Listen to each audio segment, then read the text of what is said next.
All right, Broncos country. How are you guys doing? Hope you're having a wonderful day.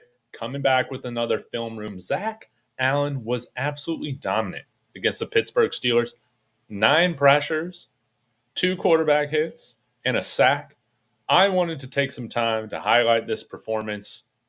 I think in the thumbnail, I'm going to put, or I did put, better than ever. This is some of the best football we've ever seen Zach Allen play.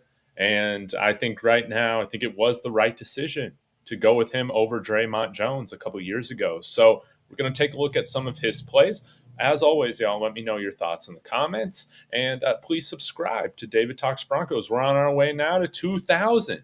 That's going to be a lot of fun. And catch me post game this week in collaboration with my friends over at Let's Talk Broncos Sunday right after the game. Now, let's go ahead and get into it, guys. Here we're going to see a nice QB hit here from none other than Zach Allen. And watch how he continues to work. Good showcase of his motor right here. We'll go ahead and run this thing.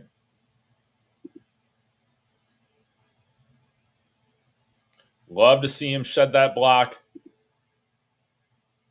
Work his way around. I think that might have been Jordan Jackson. Great pressure. And you guys know for quite a while being a Broncos fan, it's been a little while since we've been able to generate some interior pressure like this. We're going to need Zach Allen to replicate this performance, I think, if we're going to have a chance upsetting the Bucs at home or on the road, rather. Let's go to another clip here at the 8:40 mark.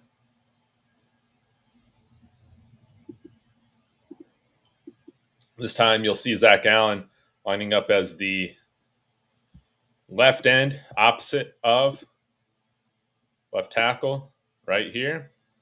Let's watch this.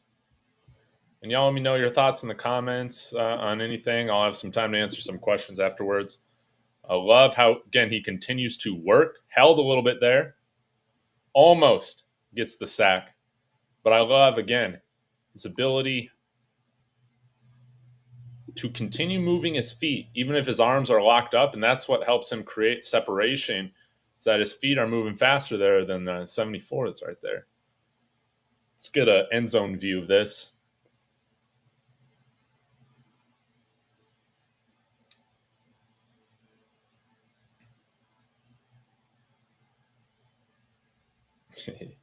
Yeah, kind of held right there. Let's go to the 13-18 mark. Another hurry.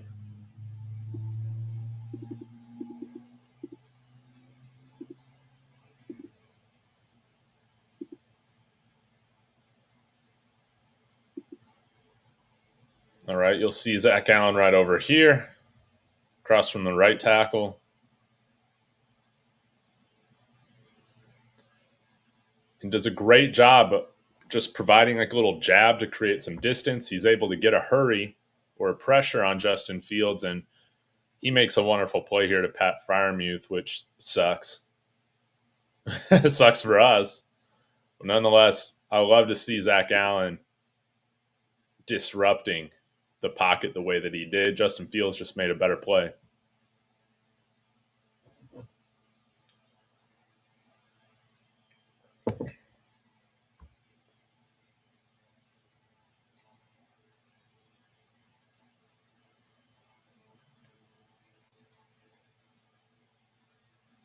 Really solid job there from Zach Allen.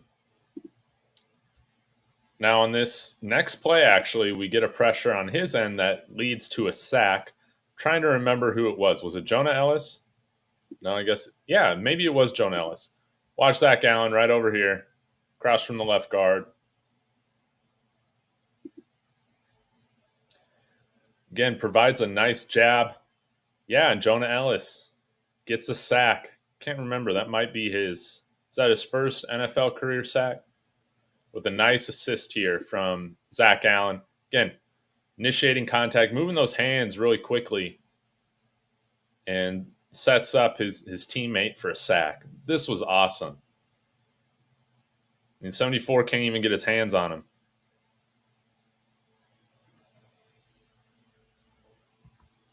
And by the way, I want to see more Jonah Ellis this week. I want to see more of him. I thought he had a very good performance for us in this game. Maybe I'll do a film room on him tomorrow. I have like 3 or 4 plays right now with him. Let's check out another hit on Fields, the 23:37 mark. See 99 there. This time lining up against the right tackle. Getting another hit. And I love that you can do this with Zach Allen, man. You can really line him up at a handful of different positions across that line, and you're going to be able to get some good quality play out of him, be able to take advantage of some possible mismatches. Hopefully we can do that against Tampa, but I'd love to see that. Let's take a look at the sack that he had here at the 33-20 mark.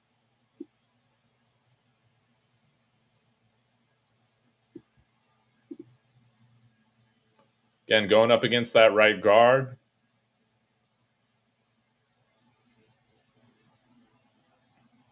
And look how he just continues to work. This is like a coverage sack. Great job, everybody. Riley Moss, Pat Surtain, Barton, everybody. But just continuing to work. He splits the double team sack.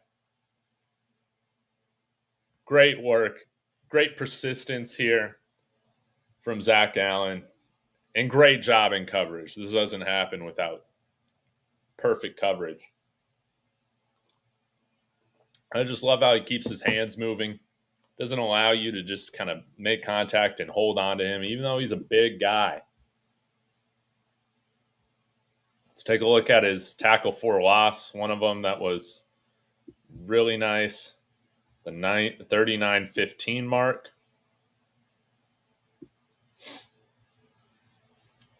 And right up here, lined up against that right tackle or that right guard. Oh my gosh. Just dominating. He was dominant against the Steelers line. Look how quick those hands are. Boom.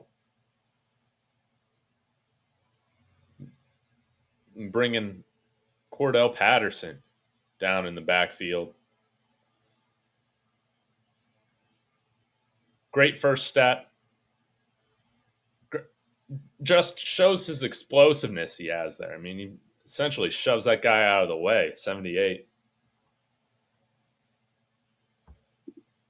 Great job. And then lastly, we'll end this with the quarterback hit on this next play. See him lined up in that same position.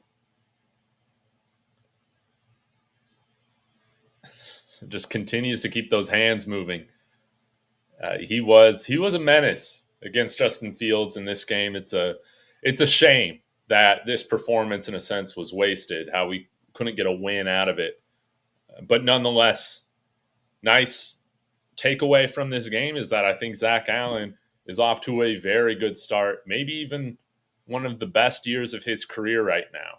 He's been very good for us in these first 2 games. Again, I'll read the stats that he's got on the season right now. He's got 13 pressures, a sack, 3 quarterback hits, and 9 hurries. He's been very, very good. Very, very good. His career high is 7 sacks that he actually had last year. Did not realize he had that many sacks. So I think he's on pace to get quite a few this year as well. Again, this signing, I have loved it. And I think going into year 2, we could even see him have a career year, just entering his prime at 27. So I got to sneeze here real quick, and I'll get to a couple of your comments. Oh. I guess I don't have to sneeze. Douglas Wall, thank you so much. Thank you for your play breakdowns. Absolutely. I have a ton of fun with this. If you ever have a suggestion of some guys that you'd like me to cover after one of these games, just let me know. This week, yeah, of course, I'm going to take a look at Bo Nix from week to week. Riley Moss, I'm interested in. We'll get to that, D Rock. And yeah, but outside of that, trying to pay attention to some of our rookies, younger players. But yeah, if there's anybody ever in particular that you want, maybe one of these running backs, just let me know, and I can do some of those. D Rock, yes, finally a topic I truly like. Besides Riley Moss, Zach Allen is a stud. No, Diddy. Yeah, I thought Diddy was going to go on the run, but I guess he gave up. I thought he was out of the country. What happened with that? But anyways, D Rock, yeah, of course the Bo Nix stuff, all that's gonna get the views, and that stuff's fun. But I also like focusing on some of the guys that just aren't talked about as much. Maybe because this is going to be an interesting one. Alex Pilcheski, he's going to get the start this week with Mike McGlinchey out. Maybe I take a look at his performance after this game against the Buccaneers because I still feel like Palczewski has the potential to be a starter here in a couple years for us. That very well could be the case when you're able to move off of that McGlinchey contract. I really want to see him come out here and play well. Obviously, going up against that Tampa Bay Buccaneers defense is not ideal to make your first start of the year against, but there's a lot of players that I'm just interested to watch grow. And we got a lot of young players. Alex Pocheski is one of them. Jonah Ellis, like I said, maybe I'll do a film room on him tomorrow. But Zach Allen, I know that signing, I remember like Broncos country was so upset about it. Personally, I kind of felt indifferent subbing him out for Zach Allen or Draymond Jones, right? Subbing Draymond Jones out for Zach Allen. And it's been nice to see him play some really good football. Crazy that throughout his whole career, he's always had Vance Joseph as his defensive coordinator, right? Very interesting. D-Rock coming in here with a question. Why is Humphrey seeing more playing time than the wide receivers on the roster? Are they that bad? I'm going to give you kind of a couple different answers here. First, we'll just go with the fact that I think he's a little bit more experienced in this specific system.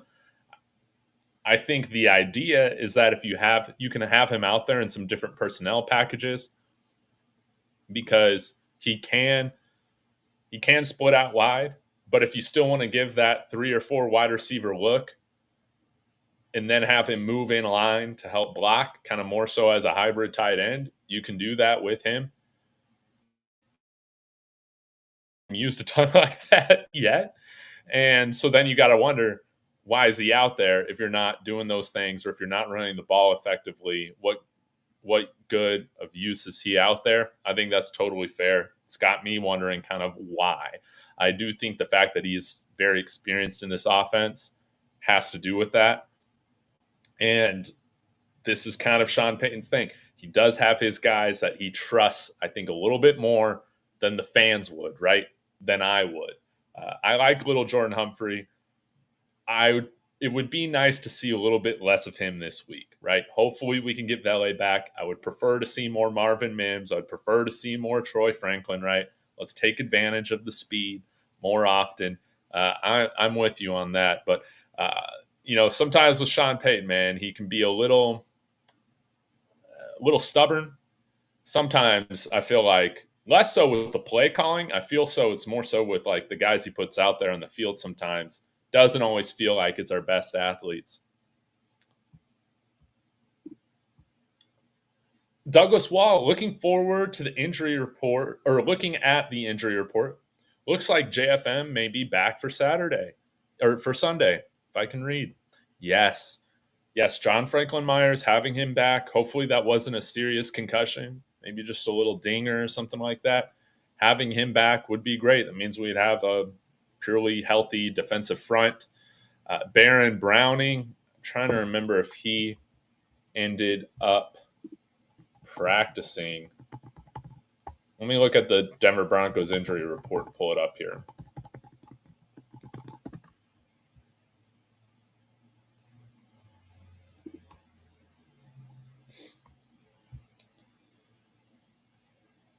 Okay.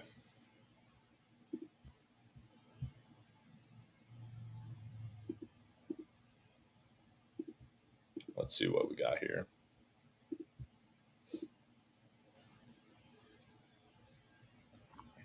One moment. Hi. Yeah, so Baron Browning has not been practicing both Wednesday and Thursday. The foot. Personally, I'd like to see more Jonah Ellis. So maybe this could be a blessing in disguise in some sense if he doesn't play. Because I think Jonah Ellis, I just want to see him on the field more. John Franklin Myers, of course, you want to see him out there. Limited. Brandon Jones, limited. JL Skinner, DNP. Ooh. But good news here on the offensive front. Thank God we got all these guys practicing. Greg Dulcich, full participant. Zach Allen, full participant. Josh Reynolds, full participant. Adam Troutman, full participant. Devon Vele. And let's see who we got. Offensive tackle, Luke Godecki. Did not practice. Second day in a row with concussion. Looks like they got a couple of DMPs on the defensive line. Vita Vea and how do you pronounce this? Kalesia Cansey, DNP with a calf. Rashad White, limited. I bet he will play. And Antoine Winfield Jr., if he doesn't play, that is a huge break that could go in our favor with the rookie quarterback making his second career start on the road. So, and we also got William Golston, knee, but was limited. So maybe we'll see him play. But yeah, Buccaneers are quite banged up. And maybe this will help us. Maybe we'll be able to take advantage of it this time. But Devon Vele coming back, I think that's going to be huge. I was thrilled with his performance against the Seahawks. Really the only wide receiver that seemed like he gave a damn, quite frankly. So, I'm excited to see Vele back out there. I do wonder, guys, if Lucas Kroll, if he's ever going to suit up at some point. I'm sick of running, like in the red zone, running some of these sets with Adam Troutman and Burton out there running routes. Man, whatever. Greg Dulcich dropping just a couple back-breaking passes last week. Why don't we give Lucas Kroll a shot in some of these sets?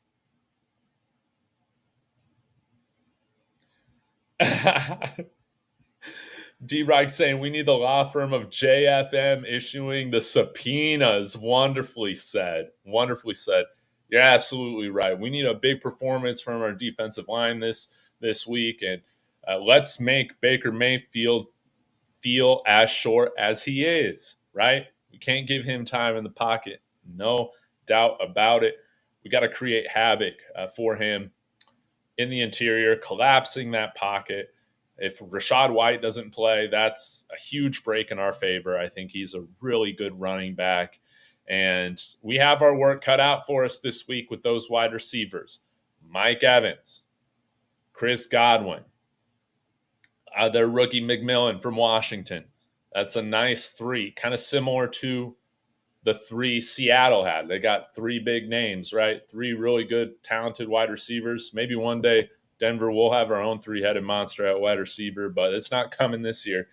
And Riley Moss is going to have to stack another good game. We're going to need Jaquan McMillan. I bet he's probably going to be on Chris Godwin. That's going to be a really fun matchup to watch. Maybe I'll do a film room on him next week, depending on how things go. And of course, Pat Surtain, I think he'll primarily be on Mike Evans. You want to see a bounce-back game from Pat Surtain. I didn't think he had his best game against the Steelers. Still very good, but we know we've seen better football from Pat Surtain here, and I would love to see him bounce back this week against the Bucks, excuse me. So, all right, guys, I think I'm going to shut this thing down. I will be back with a Jonah Ellis film review tomorrow, and maybe I'll also get out my preview.